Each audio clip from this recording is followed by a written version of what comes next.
Hello everybody, the Lawn Gnome is here. You must protect Earth and its people.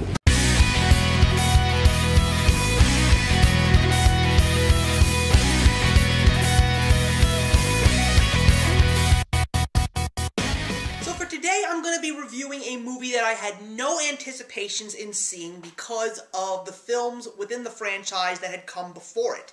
And this is the prequel to one of the most disappointing film franchises in the last 10 years, and for me, being an 80s child, it hurt 10 times more, and that, of course, was the Transformers franchise, and the film that we're going to be talking about is Bumblebee, the story of how Bumblebee managed to make it to Earth before all of the events of the very first Transformers movie from 2007. And this movie is not directed by Michael Bay, which gave some of us some hope, yet still some speculation. It was directed by Travis Knight, who directed Kubo and the Two Strings, which is a fantastic movie, and it has a really good cast, including Haley Steinfeld and John Cena. So, yeah, I had no intentions of seeing this movie. I really threw the Transformers franchise out and left it to rot after I saw Transformers Dark of the Moon, and I'll even give a link to that video because it was one of my very first reviews that I ever made. But there were a couple of things as the trailers started showing up, a few things that were really reaching out to my inner 80s child, and then my inner 80s child started tugging at my heartstrings saying, you have to go see this movie because it looks like this might actually be done well. And then the reviews started coming in. Even Rotten Tomatoes gave it a very good review. So I said to myself, if there was a chance, I'll go see it. And I did.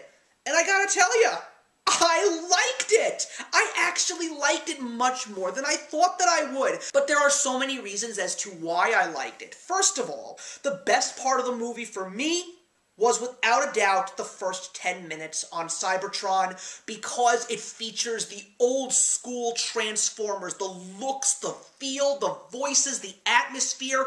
I saw some characters that I absolutely adore from my past in the cartoons and the animated film from 1987, and just seeing them finally on the big screen, the way that they're supposed to look, made me so happy. I also loved all of the additional nods because it takes place in 1987, which is the year that the animated movie came out, so that was a really nice thing for true Transformers fans. Also, all of the 80s takeaways, whether it was the music, the movies, the fashion. There was even a truly wonderful tribute to the Transformers animated film when Bumblebee plays a song from the original animated film. Oh my goodness, the feels, they hit me, and they hit me hard.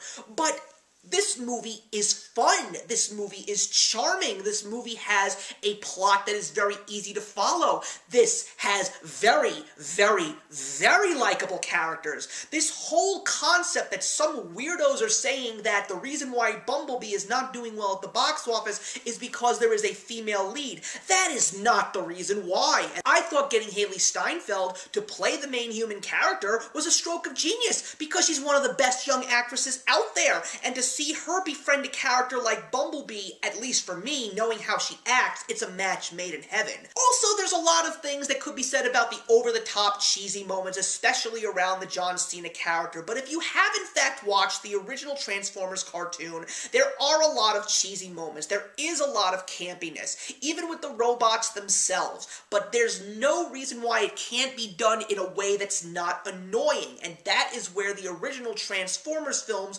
never managed to try and fix their issues. So if you saw a cheesy moment, if you saw a really laugh out loud moment, if you saw a very pathetic moment with other characters in this movie, it all fit, and it didn't seem as cringeworthy as some of the Transformers films that we have seen in the last 10 years. And I gotta tell you, it's a very big sigh of relief as a Transformers fan. There's no reason to hate this movie. The reason why this movie is doing so poorly is because of all of the Transformers films that came before it.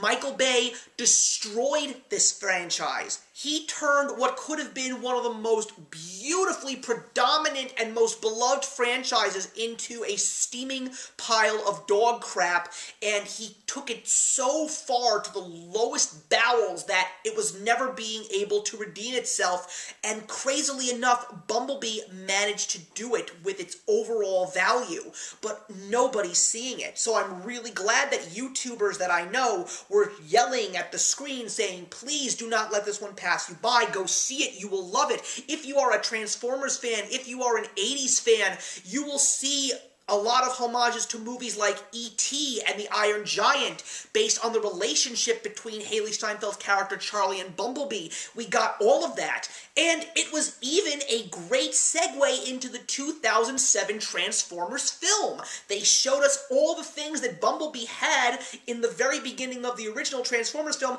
and how he actually managed to get to that specific point. Although, there is still a very interesting flag that rose, because if you do go to the very end of this film, there is a mid-credit scene. A credit scene that raises a question to me. Are they actually staying within the real Michael Bay canon in this franchise? Because there's this moment that takes place in this credit scene that definitely should not have taken place. So I'm wondering, is this going to be the start of more Travis Knight-directed Transformers films, and are we actually going to see some really great Transformers films in the future based around this prequel universe that he has created? Because I will tell you, seeing some of my favorite Transformers growing up as a kid, finally the way I wished for them to look, I am just so excited to see what's going to happen after Bumblebee. But I want to see this movie again. Most likely not in theaters, even though it is very much big screen worthy. I enjoyed it. It has all the makings of a great 80s throwback film, and just a great Transformers film in general. And yes, I will be buying this movie on DVD. I actually do have the original Transformers, and yes, I even do have Revenge of the Fallen. But if it wasn't for that opening action sequence in Revenge of the Fallen, I probably would have let that one go by the wayside. But yeah, a very good movie. I'm going to give Bumblebee 3 stars out of 4. Thank you very much for watching, everybody. Please leave your comments in the box below, and let's discuss Bumblebee.